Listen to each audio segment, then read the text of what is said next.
Most entrepreneurs feel completely overwhelmed. They go to bed with their brain spinning, wake up with their brain spinning. There's not enough time in the day for them to do what they want to do. And they'll often sacrifice their family life because you got to keep the ship floating. Buy back your time and hire help. Like, there are certain things that you are doing that in order to generate a higher return, you're going to need to put that time and energy elsewhere. It wouldn't happen if we didn't plan and if we weren't entrepreneurs. We wouldn't be able to generate the income that we do and create and experience the lifestyle we do without owning a business. The more that you're structured, the more that you're going to set yourself up for success. All right, welcome to the Franchise Empire Show. Today in this episode, we are going to be talking about a very, very, very important topic, which is work-life balance.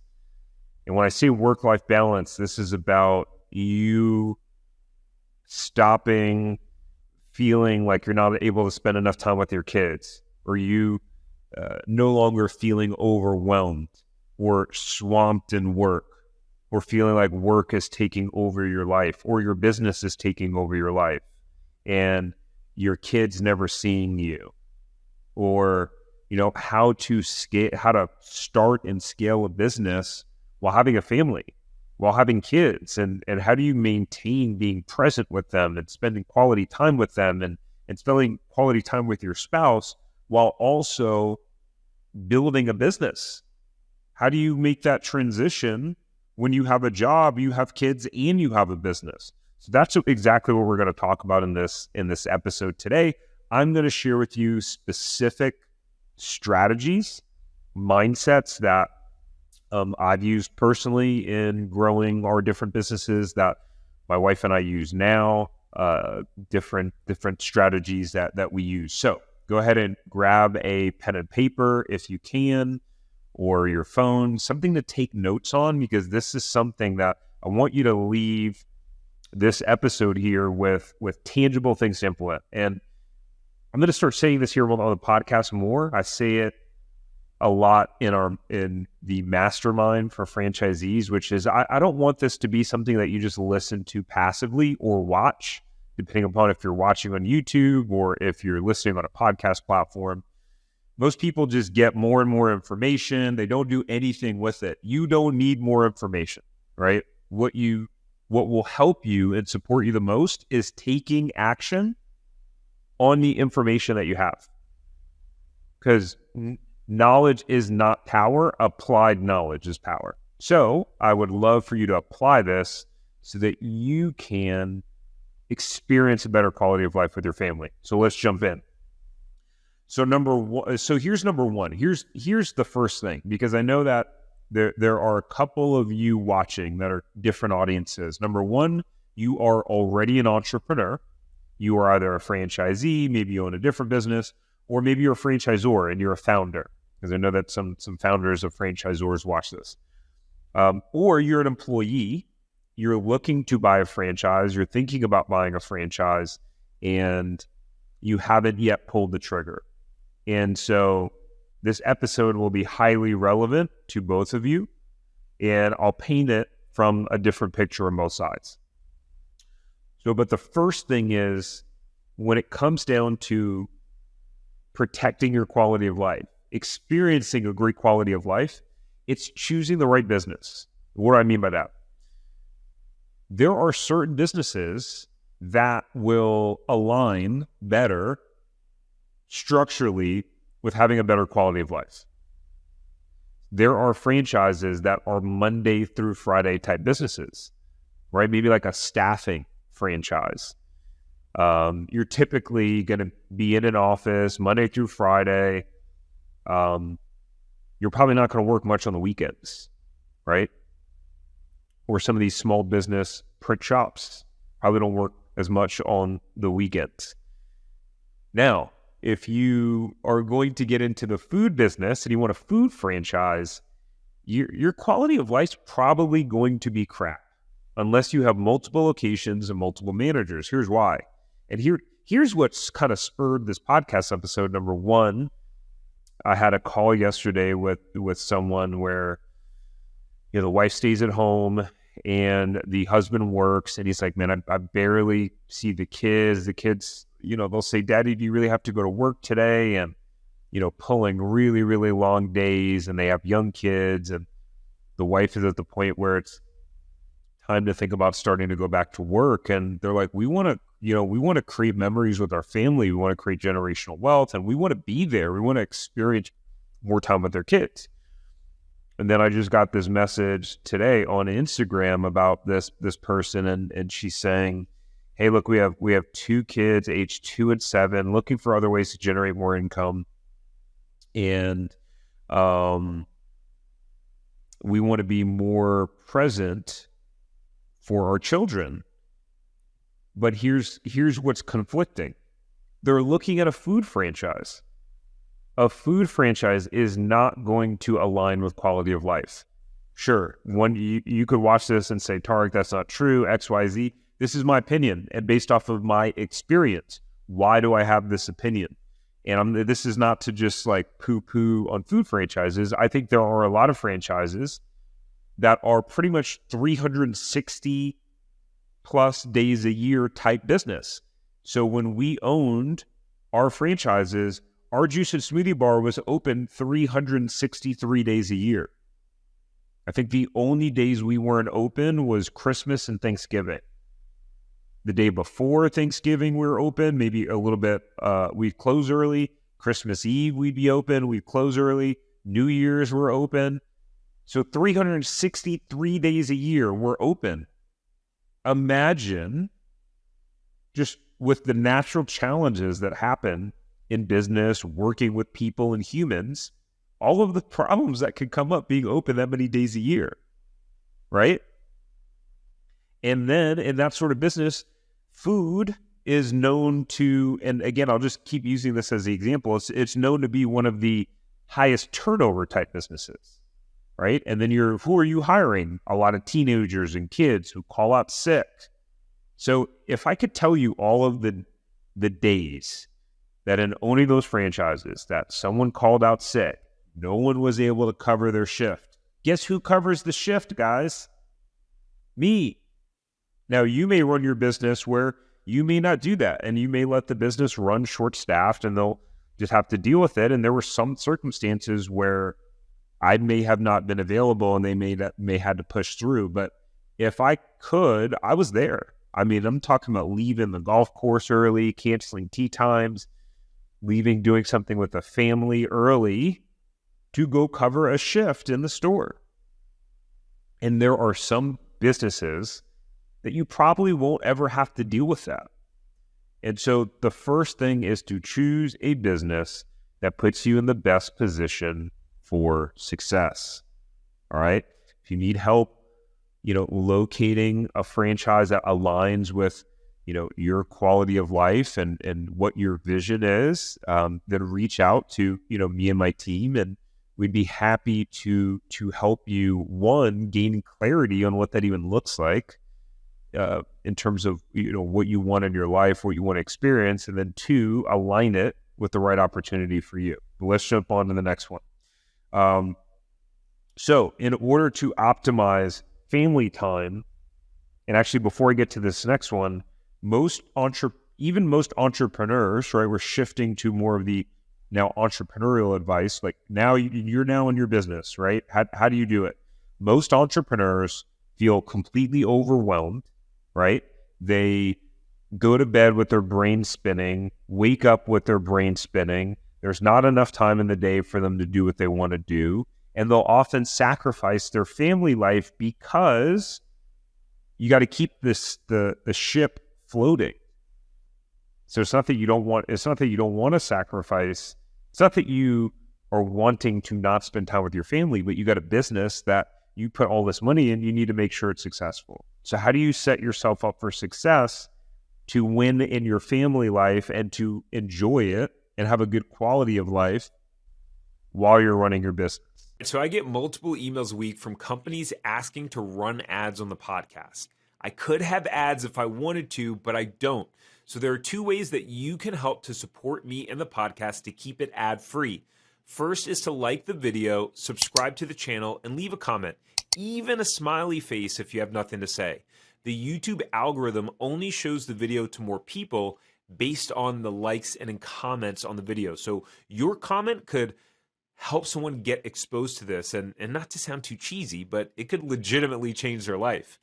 Lastly, go ahead and share this with someone that you think will enjoy this episode. Maybe someone who you know loves business and entrepreneurial stuff, or maybe it's someone who's been saying that they want to own their own business for forever.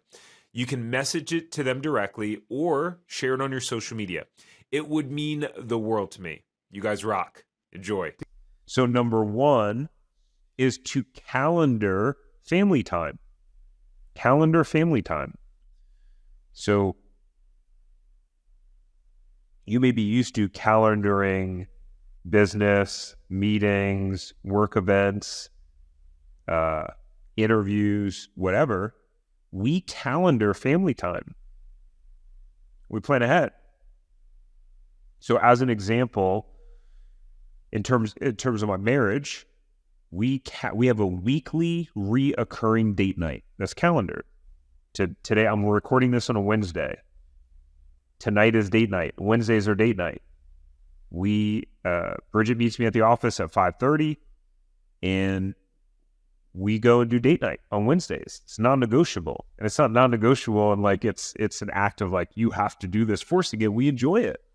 It's time together to connect. We have a 1-year-old and a 4-year-old. It is utter chaos at home.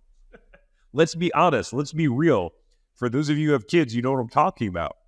Just this morning alone, and I'll tell you what I do to combat this, which will be another thing that will contribute towards your quality of life. But this morning, we got our 4-year-old running around the house, screaming, dropping toys, throwing toys, rolling things around. Then our 1-year-old is screaming, trying to tackle him. I'm trying to walk. She's grabbing my legs, so I'm trying to walk. It's utter chaos. So it's hard for Bridget and I to have this very simple conversation. So calendar time with your spouse. Also, one of the things that we do is we calendar family meetings. Family meetings, meaning Bridget and I. And we use that as an opportunity to plan our life. So every Friday morning, Bridget and I have a sit-down meeting. It is calendared. It's on both of our calendars. We keep notes of the meetings, and we'll add things to it in advance. And this is where we'll do things like, hey, what are we doing this weekend? What are we doing this weekend, or what are we doing next weekend? Let's plan it. Let's set up our reservations for date night. Let's plan stuff with the kids. Let's look at our finances. What's our budget? Or, what we just, it's our time to plan and talk about money, finances, family, etc. So that will be something important that you do with your spouse. You can do that now, whether you own your business now or not. But if it's not calendared, it won't happen. And it needs to be a recurring meeting. It needs to happen at the same time every week. Because if you're trying to schedule it at a different time every week, it's going to be nearly impossible. You're going to set yourself up for failure. Now, you also might say, hey, well, Tark, our schedules are tight. We're both working. We're both in the office. And then we don't have a lot of time to be able to do that. We have the kids. This brings me to my next piece of advice in order to enhance your quality of life, which is to buy back your time and to outsource. And that's a fancy word for hire help. So one of the things that we do, and now I realize that everyone may not be in this position, Bridget and I have worked extremely hard and have been very intentional about our finances and our businesses to be able to afford to do this, but we pay a tremendous amount on childcare every year. So in addition to our 4-year-old going to his Montessori school, we have a full-time nanny. So during the week, our 1-year-old, we don't put her in daycare. We have our nanny take care of her.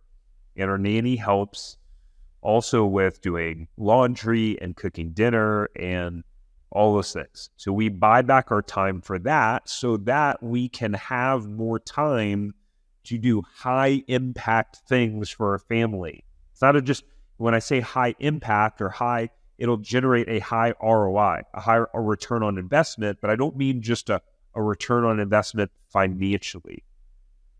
It creates a high return on memorable experiences. It creates a high return on happiness or fun or whatever it is.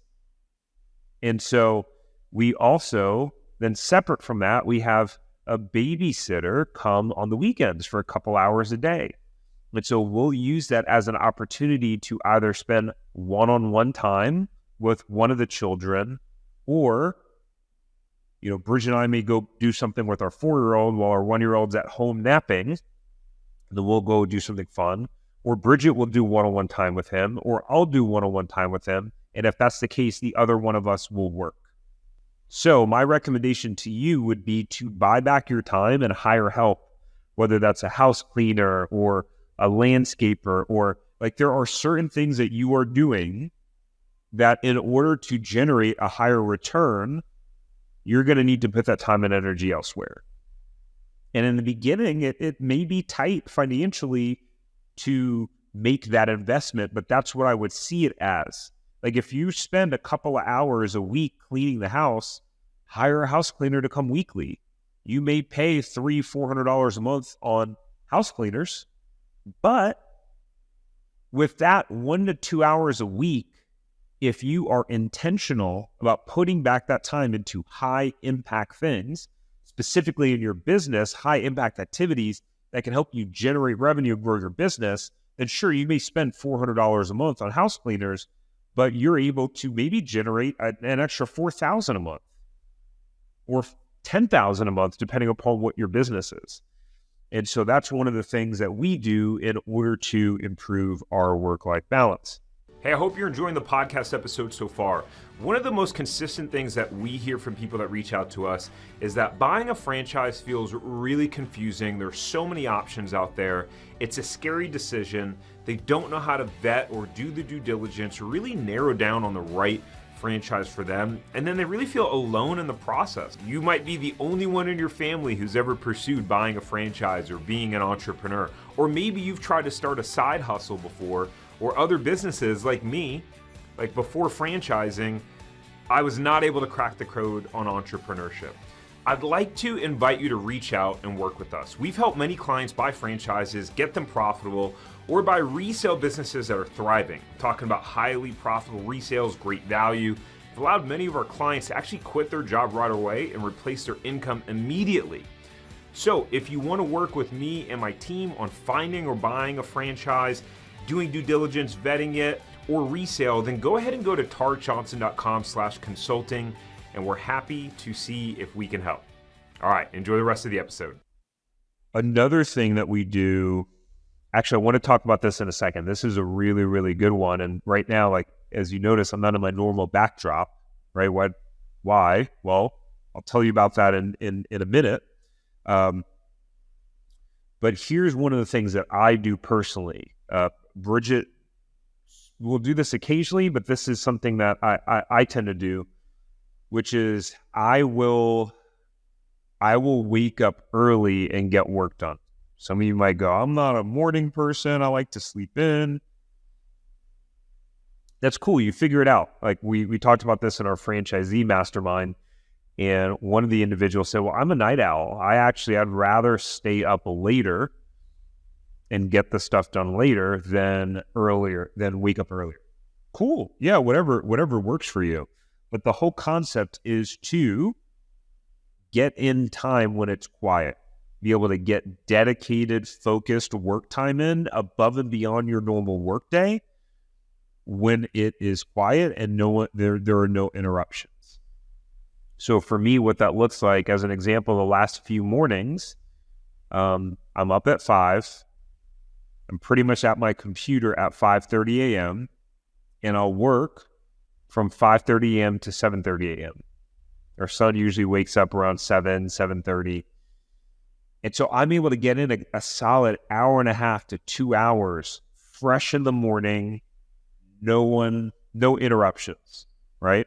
And I got this concept from Craig Ballantyne, He's a guy on the internet. He has something called like the perfect day formula.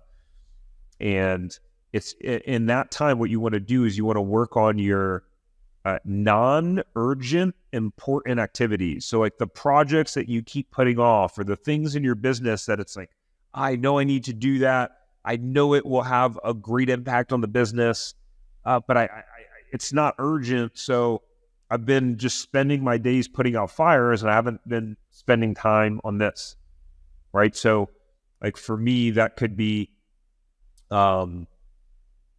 creating a new version of our course, or scripting out, writing out content, or, going through old emails, whatever it is. You find something that creates impact. You want to just wake up early and just do nothing, and that 2 hours goes by, and then all of a sudden you're like, what did I actually get done? So that's super key. And then from 7:30 to 9 a.m. is family time. And it's like the craziness of getting the kids ready and, all that stuff. And then, so if I do that routine, what will happen is then I'll go drop Caleb off at school, or in this case, summer camp. And then I'll typically go to the gym. So because I got that few hours in already, then maybe I'll go to the gym from like 9 to 10 or 9 to 10:30. And then sometimes I'll do it reverse. I'll wake up early. I'll be in the gym by 6, be back home by 7:30, and then, in the office at 9, whatever it is. But you want to optimize for dedicated quiet time above and beyond your workday. I wonder if you guys heard that. My keys just jumped out of my pocket.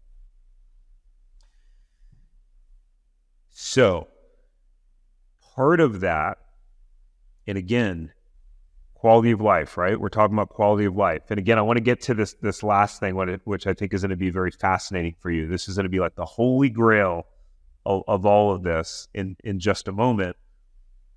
But one of the things that really helped me, before I go into that, here's what I was doing. Here's what my typical day would look like. Yeah, I might have a to-do list, a bunch of stuff on it. I would just start working and just start working. That's it. I might open my email. I'd get sucked into things, into my email. And then the day would go by and it's like, what did I get done? Or I got a bunch of stuff done, but I didn't actually get done the thing that was the most important or the highest leverage for my business. In the beginning of when you're starting your business, the highest leverage thing you could do and focus on are two things: sales and marketing and recruiting. So as the owner, you want to make sure that you're focusing on sales and marketing, because you could have the best operational business and all your operations could be perfect and dialed in. But if you don't have customers or enough customers, it doesn't matter. So you got to focus a lot of your time on sales and marketing, optimize for that, right? And then the second thing is recruiting. You always want to be bringing in good talent. That's how you're going to buy back your time in your business and scale and grow. You're not going to be able to do it by yourself. And if you want to have great quality of life, you've got to rely on your team. And that starts by bringing in good people and investing in them and training them, etc. Here's the caveat. If you're not generating enough sales, you can't afford to bring in more staff, or you can't afford to pay people on the higher tier to bring in higher quality people, right? So back to my point of prioritizing, here's what I do now. I keep a running list in my iCloud, and they have the little checklist bubbles that you can put where you can check off where things are done. It automatically drops it down. And every single day, before I sit down to work, I identify my top 2 to 3 targets. So what are the top 2 to 3 things that, as long as I get those things done today, today's a win. Even if I don't get anything else done, if I get those 2 to 3 things done, today is a win and I have moved the needle forward. And then below that, there will be, like right now on my list, there's probably about 20 other things below my top targets. And so every day you want to get in the habit of doing that, so you're being intentional about doing the things that actually move the needle in your business. here's the consequence to that if you don't do that, is that you wind up spending a lot of hours working, not getting as much done or not being as effective in the work that you're doing, which then you feel the pressure or need to have to work more and put in more hours, which takes away from your family time. So if you're more intentional and effective with the time that you have, getting the important things done, and at the end of the day, you feel like, okay, great, I only got 2 things done, but I got 2 really, really important things done that move the needle, it will allow you to be more present with your family. It'll allow you to feel better about taking time off. Is this making sense? So that's one of the things that I do. Has been a game changer for me. Super helpful.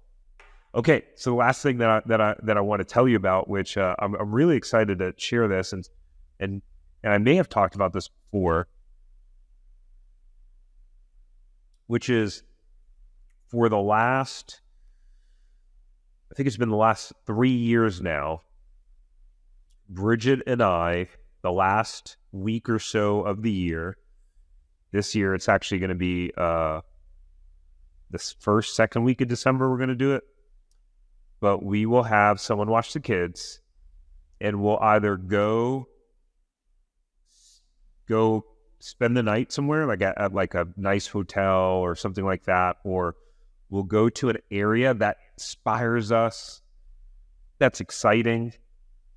The very first year we did this, we were in Key West in Florida, and my mom was, we only had Caleb at that point. So I don't think Bridget was even pregnant yet. Or was she pregnant? I'm trying to remember. Anyways, so we went to the Florida Keys and we sat on the beach and we went through every area of our life. We set individual goals and experiences that we wanted to have, and then we combined those and created family goals. So what that looks like is we got clear on specific business goals individually, and then financial goals as a family. How much money do we want to save and invest this year? How much money do we want to make? We got clear on family goals in terms of like travel or entertainment. And so this past year, we went and we booked a night at the Ritz, which was awesome and incredible. We got like the clubhouse level, and so we got access to the club. And the one that we stayed at was a really nice club level. And we blocked off like 4 hours and we went through this together. And it was just, it feels amazing to plan and to set goals in an environment that excites you and that it inspires you. I mean, look, it's cool. Doesn't mean you can't get in state and get pumped up and really start imagining it and visualizing it if you're in your garage or, in an area that isn't quite as uplifting. But at this point in time, we find that triggering that emotion and that state helps us, and it helps us think big, and it helps us imagine, it helps us, emotionally experience and tap into what it is that we want to experience. So one of the things we did was we said, okay, number one, I thought, the kids' birthdays around the same time. Caleb was going to be turning 4. Our little girl Sophia was going to be turning 1. And their birthdays were only like 3 weeks apart. So we were like, let's throw a huge birthday party and invite our family from all over, multiple states and friends. And so we had this huge, we planned it. So we were planning it 4 months in advance, an awesome birthday party. And it's about the memory. It's about the experience, about coming together as family. We have pictures and videos and just experiences now that will live on forever because we planned it. We used to be horrible planners. We would be scrambling last minute and then stressed out and frustrated and snapping at each other because we didn't plan anything. And so quality of life isn't as good. So that was an amazing experience. One of the other things we did was we live in Orlando. It's super hot in Orlando. And so, again, this is last year in December. We said, hey, let's plan a place that we can just go for like 3 weeks or a month and leave Orlando and still work. We'll make it a little workcation. We'll, we have the flexibility right now to be able to work from wherever we choose. And so we planned that early on. And so we're on our last week here in North Carolina. And it's been like 15 degrees cooler than Orlando. It's been awesome. So I'm in this office share. I rented an office for 3 weeks. And we brought our nanny with us. We enrolled Caleb in a summer camp here. And we were able to have a new experience as family. And Bridget and I have been taking Fridays off. So we've been able to have additional time together as a couple, going out hiking and doing amazing things. And like, we booked this trip. We're here now in August. I booked the trip 6 months ago. We would never, I'll tell you what, it used to be, we would figure out we want to do something. It's last minute. It's the week before. The places we really want to go to are booked up or don't have that availability because we're planning last minute. And then, it wasn't the experience that we could have had. And so because we planned early, we get to have the experience that we really want to have, which is really cool. And so it's been an awesome experience. We also plan health goals and we get aligned together. That's actually how I got started running Spartan races over 3 years ago. Was when we were sitting on that beach, I thought, I want to do 2 competitions. I want to have something to train for that'll keep me in the gym consistently. I need to have a goal, a target. And I was like, oh, I could do a Spartan race. That would be awesome. And so now I've done, I think over the last 2.5 years, almost 3 years now, I've done, I think, 9 races. Now what's cool is we lined up this trip. There's a Spartan race here in the area right before we leave. And so the last thing we'll do for the trip, I'll do my Spartan race and then we'll head out home. And so again, these are just the things that we plan. We planned who's contributing to what kids' 529 college plans. Like our kids already have, a pretty decent amount of money in their college savings plans. And again, I don't say these things to like brag. It's just that it wouldn't happen if we didn't plan and if we weren't entrepreneurs. We wouldn't be able to generate the income that we do and create and experience the lifestyle we do without owning a business. And again, what's unfortunate is that the average business owner is a workaholic and they're a slave to their business. They're working all the time. They don't know how to build a team. They don't know how to delegate. Their family life suffers. And so I don't want that to be you. I want you to be able to create structure. And some of you like probably cringe at the word structure. I know Bridget and I used to. The word discipline. To me, the word discipline has such a positive connotation now. It used to have a really negative connotation. Like the idea of discipline, right? When I was younger, they called it being disciplined, meaning you were going to get spanked, you were going to get in trouble. Like being disciplined or getting disciplined had a very negative connotation to it. And Bridget and I had this conversation years ago, but she worked with a business coach for, I think, 6 years straight with Tony Robbins, and they worked on reframing that discipline equals freedom. And so that's what I want you to take with you from, this episode, is that discipline equals freedom. Like disciplining your life and your ability to wake up at the same time, go to bed at the same time, schedule family time, follow some sort of routine. It's going to create freedom in your life. At first, it might be hard to get used to, but the more that you're structured, the more that you're going to set yourself up for success. So if you've enjoyed this podcast episode, if you liked it, if you got value, if you feel like this is providing value to your life, please like the video. If you're watching on YouTube, drop me a comment below. Just let me know what your thoughts are. Something simple, or a smiley face, or hey, great episode, or really liked it, or I liked when you talked about this. It's all free, guys. It costs you nothing to hit the like button or leave a comment.